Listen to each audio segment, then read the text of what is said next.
मेरे ग्रैंडपा ने कहा था, कभी भी अपने अंदर के डीमन को बाहर मत निकलने देना, क्योंकि अगर एक बार तुम्हारे अंदर का डीमन तुम्हारे ऊपर हावी हो गया तो उसके बाद तुम कभी इंसान नहीं कहला पाओगे और जो जिंदगी अच्छाई के साथ भी गुजारी जा सकती है, बुरा होना जरूरी नहीं। लेकिन अगर देखा जाए तो मुझे सब में बहुत ज़्यादा मज़ा आ रहा है। जैसे जैसे यहाँ पर लोगों के गले कट रहे हैं, जैसे जैसे मुझे यहाँ पर ब्लड दिखाई दे रहा है, मुझे तो बहुत ज़्यादा मज़ा आ रहा है।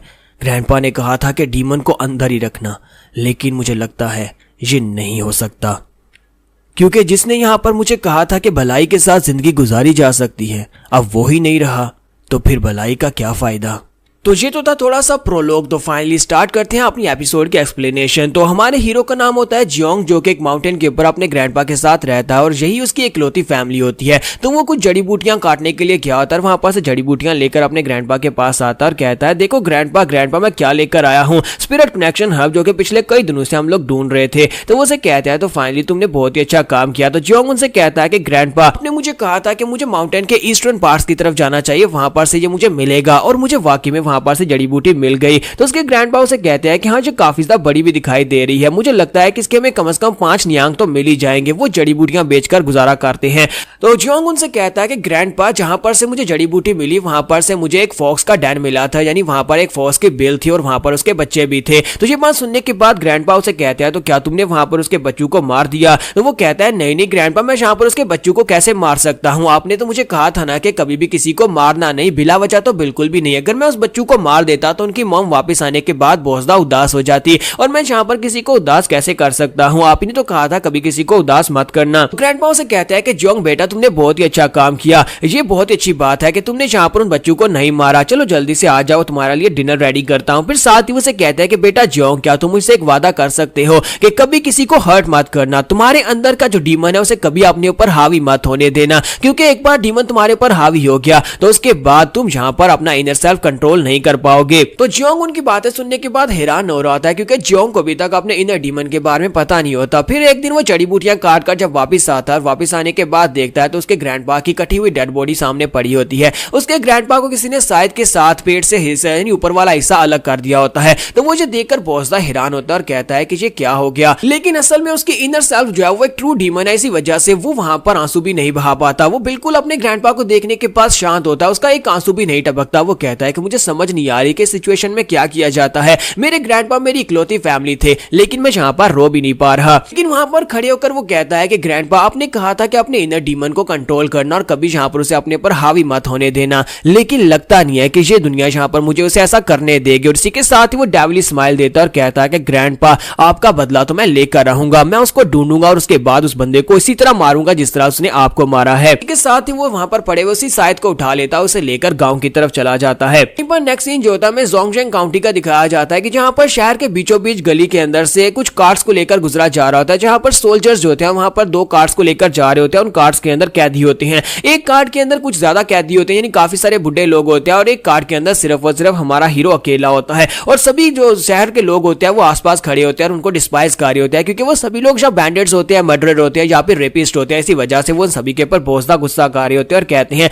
इन सभी के साथ ऐसा ही होना चाहिए, इन सभी माउंटेन बैंडिट्स को इसी तरह मार देना चाहिए, इनको जाते ही वहां पर फांसी के ऊपर लटका देना चाहिए। जबकि इसी के साथ ही वो सभी लोग वहां पर काफी शोर मचा रहे होते हैं। इसी के साथ ही ऊपर का सीन दिखाता है कि एक रेस्टोरेंट की सेकंड बिल्डिंग के ऊपर एक सोल्जर बैठा होता है जिसका नाम गार्ड कैम होता है। तो गार्ड कैम एक बंदे के पास बैठा होता है जो कि शायद जेल का मैनेजर होता है। तो वो उसके पास बैठा होता है और उसे कहता है कि मुझे यहाँ पर तुम्हारी जरूरत है। और साथ उसकी नजर वहां पर लड़के के ऊपर पड़ती है, यानी कि हमारे जियोंग के ऊपर पड़ती है, जो कि अकेला कार के अंदर बैठा होता है। तो वो कहता है कि ये लड़का तो कुछ ज्यादा ही यंग है और मुझे लगता है कि इसकी एज जो है वो हमारे यंग मास्टर की एज के बराबर ही होगी। तो उसके सामने जो मैनेजर होता है उसे कहता है कि हाँ, आप यहाँ पर इस लड़के को कुछ ज्यादा अंडर एस्टिमेट कर रहे हैं, ये बहुत ज्यादा यंग है, लेकिन जहाँ पर बाकी जितने भी क्रिमिनल्स पकड़े गए हैं उन सभी में से ये सबसे ज्यादा खतरनाक है। तो गार्ड कैम उसे कहता है कि वो तो मुझे दिखाई दे ही रहा है, किसी वजह से उसे अकेली कार के अंदर बिठाया गया है, जबकि बाकी के सभी लोगों को वहां पर मल्टीपल बिठाया गया है। तो मैनेजर उसे कहता है कि मुझे लगता है कि तुम्हारे लिए तो नॉर्मल सी बात होगी कि तुमने यहाँ पर एक लड़के को देखा जो कि यहाँ पर अकेला बिठाया गया और क्रिमिनल है, लेकिन अगर तुम इस बारे में सुनोगे कि उसने कितने लोगों की जान लिया तो फिर तुम यहाँ पर बहुत हैरान हो जाओगे। सभी लोग यहाँ पर उसे किलिंग साइड डीमन के नाम से पुकार रहे हैं क्योंकि उसने एक साइड की मदद से गांव के बहुत सारे लोगों को मार डाला। और कैम उसे कहता है कि छोड़ो इस बात को, मैं यहाँ पर तुमसे एक बात करने के लिए आया हूँ, मेरी बात के ऊपर ध्यान दो। तो मैनेजर उसे कहता है तो बताओ ना गार्ड कैम, तुम्हें यहाँ पर इस बार मुझसे क्या रिक्वेस्ट करनी है। तो वो कहता है कि मुझे यहाँ पर किसी की जरूरत है, मुझे एक क्रिमिनल की जरूरत है जो कि डेथ रो के ऊपर हो, यानी जिसे बहुत ही जल्दी सजाए मौत दी जाने वाली हो। मुझे एक ऐसा क्रिमिनल चाहिए जो कि हमारे यंग मास्टर की एज का ही हो। इसके साथ ही गार्ड कैम को वहां पर बाहर से पत्थर टकराने की आवाज आती है। वहां पर भीड़ में खड़ा हुआ कोई बंदा जो होता है वो जियोंग के सर में पत्थर दे मारता है। तो जियोंग को पत्थर लगता है लेकिन इसके बावजूद वो बिल्कुल शांत होता है, वो बिल्कुल भी चिल्लाता भी नहीं और ना ही वहां पर शोर मचाता है। तो ये देखने के बाद गार्ड कैम कहता है कि मुझे लगता है कि ये लड़का जो है ये बिल्कुल परफेक्ट है, ये तो यहाँ पर बिल्कुल कोई रिएक्शन भी नहीं दे रहा। और इसी के साथ ही जब वो उसका चेहरा देखते हैं तो वो और भी ज्यादा हैरान हो जाते हैं क्योंकि उसका चेहरा जो होता है वो उसके यंग मास्टर के साथ बिल्कुल सेम टू सेम मिलता जुलता होता है, दोनों की शक्लें सेम होती हैं। तो इसी के साथ ही गार्ड कैम उसे कहता है कि मुझे लगता है कि मुझे मेरा बंदा मिल गया है जो मुझे चाहिए था। और इसी के साथ ही गार्ड कैम जो होता है वहां पर ऊपर से सीढ़ियां उतरकर नीचे जाना स्टार्ट करता है, जबकि मैनेजर उसे कहता है कि यार तुम यहाँ पर मुझसे बताओ तो सही, अभी मैंने यहाँ पर तुम्हारी बात सुनी नहीं और तुम कह रहे हो कि तुम्हें तुम्हारा बंदा मिल भी गया है। तो गार्ड कैम जो होते हैं वहां पर से सीढ़ियां उतरकर नीचे आ जाते हैं और कार के पास से गुजर कर जाते हैं। वो कार के पास से गुजर कर जा रहे होते हैं और साथ ही हमारे जियोंग की तरफ देखकर आगे चले जाते हैं। और हमारा जियोंग जिसे अब यहाँ पर सजाए मौत दी गई है उसे यहाँ पर कल सुबह फांसी दे दी जाएगी और वो जेल की तरफ से लेकर जा रहे होते हैं। और इसी के साथ ही नेक्स्ट सीन जो होता है हमें गोल्डन जेल का दिखाया जाता है, जहां पर गोल्डन जेल हाल के अंदर प्रिजन होती है और वहां पर उसे बंद किया गया होता है। और बाहर दो गार्ड्स खड़े होते हैं और अंदर उसके हाथों के ऊपर वहां पर चेन्स बांधी गई होती हैं। तो वो कहता है मुझे लगता है कि यहाँ पर मैं मरने वाला हूँ, लेकिन वो कमीना जो भी था उस कमीने ने यहाँ पर इतनी आसानी के साथ मुझे कैसे हरा दिया। तो यहाँ पर उसका मुकाबला एक कल्टीवेटर के साथ हुआ था, एक मार्शल आर्टिस्ट के साथ हुआ था जिसने उसे पकड़कर उसकी बॉडी के अंदर तलवार दंसा दी थी। एक कल्टीवेटर का वो एक बैक फ्लैश सीन दिखाता है जहां पर उसने उसे गले से पकड़ रखा था और उसे कहता है कि मैं यहाँ पर यही सोच रहा था कि कोई तो हमारा पीछा कर रहा है, तो मुझे ये नहीं पता था कि तुम्हारे जैसा एक कीड़ा जिसके पास मार्शल आर्ट्स के स्किल भी नहीं है वो हमारा पीछा कर रहा था। और इसी के साथ ही दिखाता है कि उसके चेहरे के ऊपर स्कार्स भी होते हैं। तो हमारा जियोंग जो होता है उसके चेहरे को अच्छे से याद कर लेता है, तो उसे लगता है कि शायद यही वो बंदा है जिसने उसके ग्रैंडपा को मारा होगा। जियोंग कहता है कि फाइनली मुझे वहां पर वो बंदा मिल गया था जिसने मेरे ग्रैंडपा को मारा और मैं वहां पर अपना बदला लेने के बहुत ज्यादा करीब पहुंच चुका था। लेकिन इससे पहले कि मैं उसके साथ कुछ कर पाता उस बंदे ने यहाँ पर बहुत ही अजीब तरीके से मुझे मेरी बॉडी के अंदर तलवार दंसाकर मुझे सबड्यू कर दिया। उसने वहां पर कुछ कहा था कि मेरे पास क्या नहीं है, मेरे पास मार्शल आर्ट्स नहीं है। ये मार्शल आर्ट्स क्या होती है मुझे तो इस बारे में कुछ भी नहीं पता। क्या मार्शल आर्ट्स होने से हम लोग स्ट्रांग हो जाते हैं? अगर मेरे पास यहाँ पर मार्शल आर्ट्स होती तो क्या मैं उस बंदे को मार सकता था और अपने ग्रैंडपा की मौत का बदला ले सकता था? काश मुझे यहाँ पर जिंदगी में एक दूसरा मौका मिल जाए। अगर मुझे यहाँ पर जिंदगी में दूसरा मौका मिला तो मैं मार्शल आर्ट्स सीखूंगा ताकि मैं भी यहाँ पर उसकी तरह स्ट्रांग बन सकूं और अगली बार जब वो मुझे मिलेगा मैं उसे मार डालूंगा। लेकिन साथ ही जियोंग कहता है कि मुझे सेकंड चांस कैसे मिल सकता है? मुझे सेकंड चांस नहीं मिलेगा क्योंकि मैं तो सुबह यहाँ पर मरने वाला हूँ, मुझे फांसी पर लटका दिया जाएगा। और साथ ही उसे वहां पर धुआं महसूस होता है, तो वो कहता है कि अचानक से धुआं कहां पर से आ रहा है।